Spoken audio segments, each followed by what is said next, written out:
Hola, apreciados, buenas tardes. Les voy a dejar entonces este videito explicándoles el tema del costo de capital a ustedes, mis alumnos del curso de Diagnóstico y Riesgo Financiero en la especialización en Revisoría Fiscal y Contraloría.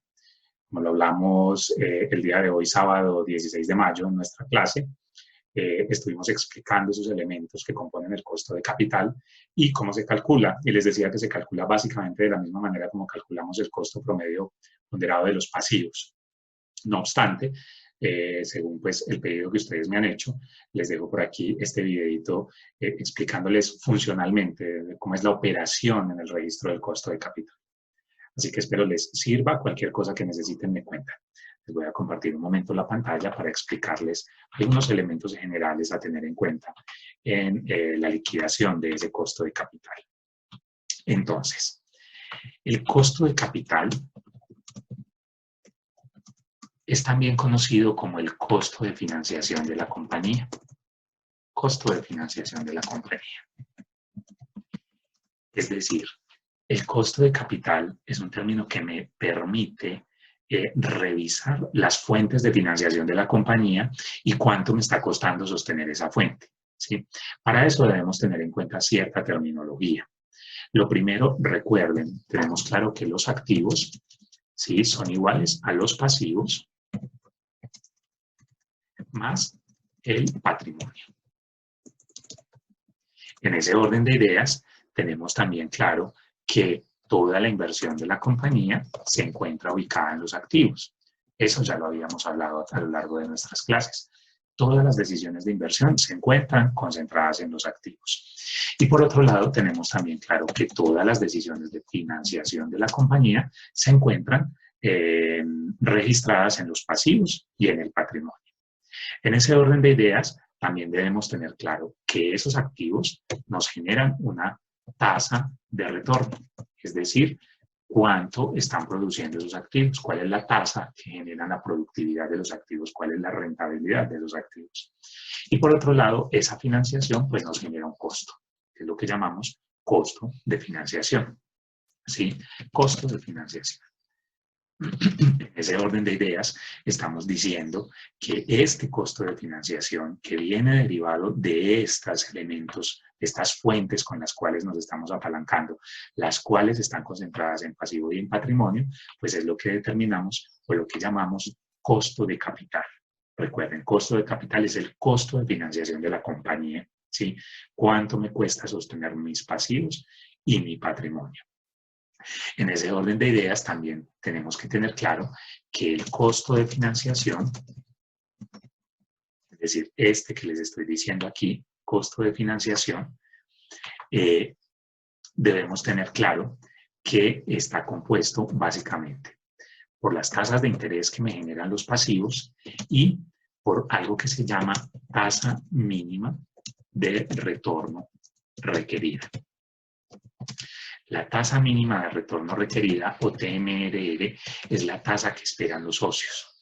Es decir, esta tasa de interés son los costos de los pasivos y esta tasa mínima de retorno requerida son las tasas que están esperando los socios. Entonces, para que lo podamos visualizar mejor, entonces tenemos claro aquí que la tasa de interés que tengo aquí registrada es lo que me cobran mis pasivos y esta tasa mínima de retorno requerida es lo que están esperando los socios por la inversión que realizaron.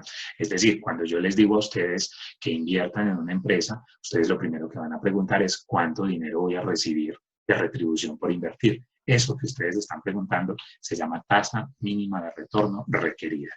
Y es lo que le pagamos al socio por tener su dinero a través de su patrimonio en la compañía. Y la tasa de interés que pagamos a los pasivos, pues es el costo que nos genera habernos financiado con terceros a través de esos pasivos. La combinación de estas dos tasas, de la tasa del costo del pasivo y la tasa mínima de retorno requerida, es lo que llamamos costo de financiación. Como les digo, ese costo de financiación es el mismo costo de capital. En ese orden de ideas, esta tasa de retorno que me genera la inversión no puede ser igual al costo de financiación. Tiene que ser mayor al costo de financiación. ¿Para qué? Para que me genere, obviamente, una rentabilidad, ¿sí? Tiene que ser mayor al costo de financiación para que me genere rentabilidad. Hasta ahí vamos claros, ¿sí? Bien, entonces ahora quiero explicarles esa conceptualización de la que les hablé ahorita, se las quiero explicar con un ejemplo práctico. Aquí tenemos un cálculo de un costo de capital para una compañía. Ese costo de capital que le estamos calculando a esta compañía requiere de una información inicial. Básicamente, ¿cuál es la información? Primero, inicialmente tenemos que tener claro que deben existir unas fuentes de financiación. Esas fuentes de financiación, pues obviamente vienen de los estados financieros. Para el caso, por ejemplo, de esta empresa, tenemos que hay obligaciones financieras, que hay unos proveedores, que hay unos bonos, que hay unas acciones ordinarias y unas acciones privilegiadas. Ya sabemos que esta primera parte pues, está condensada en los pasivos de la empresa y estas acciones ordinarias y privilegiadas pues, hacen parte del patrimonio. Aquí estamos partiendo de que todas las obligaciones financieras están con el mismo banco y a la misma tasa.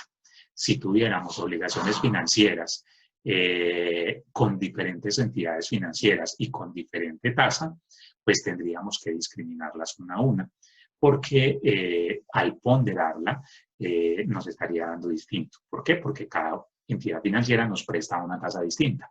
Es decir, una empresa puede tener un crédito con el banco A al 1%, otro crédito con el banco B al 1,5%, otro crédito con el banco B al 0,5%. Entonces, es importante que ustedes tengan presente que si tuviéramos obligaciones financieras con diferentes entidades, tendríamos que relacionarlas una a una. Para este caso, de este ejemplo, vamos a partir de que solo tenemos obligaciones financieras con una sola entidad. Por otro lado, como les digo, en este caso nuestro patrimonio puede ser a través de acciones, pero si tuviéramos otro tipo de cuentas asociadas al patrimonio para este ejercicio práctico como superávit, utilidades, capital, en fin, tendríamos que relacionarlo ahí también. Entonces, lo primero es eso, la lista de fuentes. Lo segundo, tener claro el valor que debo en cada fuente. Cuánto estoy debiendo, cuánto está registrado en cada fuente. Para esta empresa, esta es la lista de las fuentes y el total de las fuentes, que son los 1.700 millones de pesos. Por otro lado, tenemos las tasas de interés. Entonces, tenemos el 1,5, tenemos el 0, el 2,5, el 3 y el 2,5. Esta información, como les digo, lo primero lo sacamos de los estados financieros y las tasas de interés, pues tenemos que tenerlas claras con las entidades financieras o con las fuentes, los acreedores a los que les debemos. Entonces aquí lo que vamos a sacar es un costo promedio ponderado. El costo promedio ponderado lo aprendimos todos en la época del colegio. No obstante, yo sé que no es algo que hagamos todos los días, así que se los voy a explicar nuevamente. Para sacar el costo promedio ponderado, lo primero que tenemos que hacer es dividir el valor de cada fuente entre el total de las fuentes. Es decir, por ejemplo, dividimos el valor de 400 millones sobre 1.700 millones, el valor de 100 millones sobre 1.700 millones, el valor de 300 millones sobre 1.700 millones, y así vamos a sacar la participación de cada fuente. Al terminarlo, el total de las fuentes me debe dar 100%. Si no me da la suma de esta columna 100% es porque algo hice mal. Entonces es importante que lo tengamos también presente. Ahora, vamos a, desde aquí, una vez hacemos esto, lo podemos analizar inicialmente. Podemos decir, mire, del total de mi financiación, el 23,53% lo tengo en obligaciones financieras, ¿sí? El 29,41% está en acciones privilegiadas del total de mi financiación. Eso me permite generar un panorama inicial de cómo se está financiando la compañía. Ahora, por otro lado, hay que tener claro esta columna que está acá, que yo la he denominado BP por sus siglas iniciales, y es lo que se llama beneficio tributario. Y les voy a explicar un poco sobre el tema. ¿Qué es lo que pasa? En Colombia, cuando tenemos gastos financieros, esos gastos financieros los podemos deducir del impuesto de renta. Es decir, yo hoy, por ejemplo, a este banco le pago el 1,5% de interés. Pero el año entrante, cuando presente mi declaración de renta, me voy a poder deducir esos gastos financieros de la liquidación para pagar el impuesto de renta. Es decir, esto va a hacer que yo pague menos impuesto de renta. Como las finanzas son una contabilidad de caja, es necesario que yo calcule la tasa real que le estoy pagando al banco cuando neteo una con la otra. Es decir, cuando a lo que le pagué al banco este año le resto el menor valor que voy a pagar en impuesto el año entrante. Es importante porque realmente desde las finanzas yo necesito saber es cuánto dinero está saliendo al final de la compañía. Entonces, si bien es cierto, yo hoy le pago el 1.5% al banco, lo que también es cierto es que el año entrante, cuando presente la declaración de renta, voy a pagar menos impuesto de renta por haberme financiado con esas entidades financieras o a través de terceros, pero con, digamos, actividades que están directamente relacionadas con el objeto social del negocio y que además estoy pagando tasas que son coherentes y que están dentro de las tasas permitidas legalmente en Colombia. Entonces, eso se llama beneficio tributario. Aquí hay que tener clara una información adicional y es que si en alguna reforma tributaria próxima llegaran a eliminar ese beneficio tributario, pues obviamente desaparecería este paso. Ya no lo tendríamos que calcular porque ya no tendríamos el beneficio. Pero por ahora el estatuto tributario contempla eso. Entonces hay que tenerlo en cuenta. En ese orden de ideas, la tasa real que yo estoy pagando por esta financiación no es el 1.5, sino que es el 1.05. ¿Por qué? Porque el beneficio tributario se calcula por el valor, el porcentaje de impuesto que estoy pagando. En este orden de ideas, por ejemplo, la empresa paga el 30% de impuesto de renta para este caso. Que es decir, que ¿qué debo hacer? A esta tasa le voy a restar el 30%, porque es el menor valor que yo voy a pagar el año entrante en impuesto de renta. Si el impuesto de esta empresa fuera del 32%, entonces el beneficio tributario sería del 32%. O si fuera del 35%, el beneficio tributario sería de 35%. Entonces, en ese orden de ideas, yo multiplico el 1.5 por el 30% y eso me da el 0.45. Es decir, que la tasa con beneficio tributario resulta de restarle a la tasa de interés plena el beneficio tributario que tengo y la tasa final será lo que voy a realmente a tener en cuenta dentro de las decisiones financieras. Ahora, la ponderación. Cuando voy a calcular la ponderación, multiplico la tasa con beneficio por la participación y ahí saco el ponderado. Importante tener en cuenta que ese beneficio tributario solo aplica para los pasivos. Es decir, si ustedes observan, por ejemplo, en obligaciones financieras, pagamos el 1.5 de intereses menos el beneficio tributario que le aplicamos, me queda una tasa del 1.05. Lo mismo con proveedores, con bonos, pero en el caso del patrimonio no aplica el beneficio tributario. ¿Por qué? Pues porque nuestro estatuto no lo tiene contemplado. Es decir, que si ustedes observan, la tasa pasa común y corriente, 3%, y la tasa con beneficio es el mismo 3, y 2.5, y la tasa con beneficio es el mismo 2.5. ¿Listo? Ahora, es importante también que tengamos en cuenta que una vez calculamos el ponderado de cada fuente, pues sumamos y la tasa final es lo que será, lo que se conoce como el costo de capital. Aquí se los voy a resaltar un poquito para que lo vean con más claridad. Entonces, ¿qué pasa? Que cuando estamos revisando esta compañía podemos decir que el costo de capital de esta compañía es del 2%. Si ustedes lo analizan, miren que es muy distinto a revisarlo desde esta óptica. Aquí estábamos diciendo que por este estábamos pagando el 1.5, que este el 0, que este el 2.5, que este el 3 y que este el 2.5. En promedio ponderado, estamos pagando es el 2. ¿Por qué? Porque hay algunas fuentes que me apalancan otras. Por ejemplo, los proveedores no se pagan intereses. Entonces, ese dinero que estoy financiándome gratis prácticamente, me apalanca las otras fuentes que están con un poco más de intereses. Al promediarlo de manera ponderada, el resultado final es el 2%. El costo de capital de esta compañía, es decir, el costo de los pasivos y del patrimonio, como les explicaba hace un momento en la pizarra, es del 2%.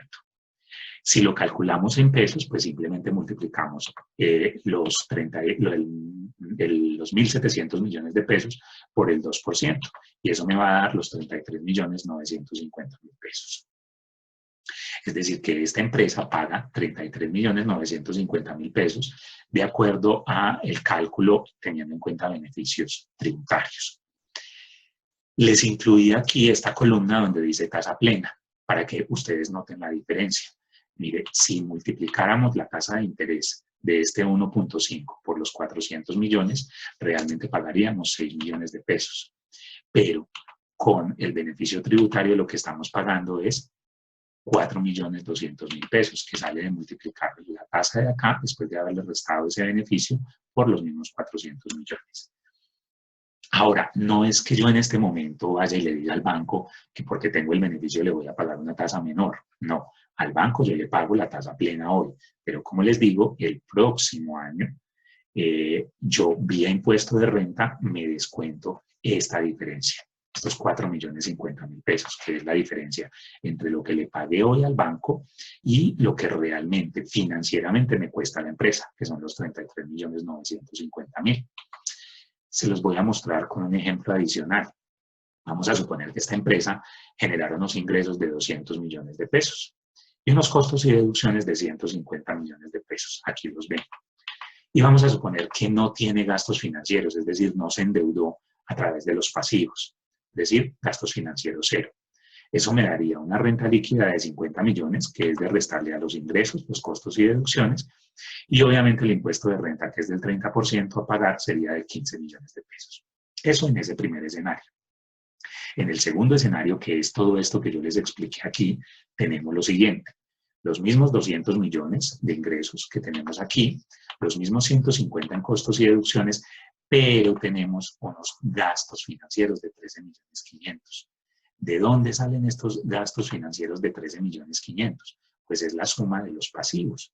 6 millones más 7.500.000. Estos que tienen acá. Este es el costo de los pasivos. ¿Sí? ¿Por qué no incluyo los otros? Porque esto es lo que ganan los socios. Esta es la tasa mínima de retorno requerida que les expliqué de los socios. ¿Sí? Entonces estos no los incluyo, pero sí incluyo estos gastos financieros que son los que me descontaría del impuesto de renta. Entonces los incluyo aquí como gastos financieros que, como les digo, son deducibles para liquidar el impuesto de renta. Esto me genera una renta líquida menor y obviamente un impuesto de renta menor. Miren que en el escenario donde me financiaba con pasivos, me dio un impuesto a pagar de 15 millones, mientras que en el escenario donde estoy pagando los gastos financieros, ¿sí? Estoy pagando únicamente 10.950.000 pesos. Es decir, la diferencia entre lo que pago aquí de impuesto de renta es la misma diferencia que tengo aquí, ¿sí? Al calcular el costo ponderado de capital, los 4.050.000 pesos. Entonces, para ir resumiendo, cuando tengo un escenario en el que no me financio con pasivos como este, yo pago más impuesto de renta, porque mis gastos financieros no son deducibles, ¿sí?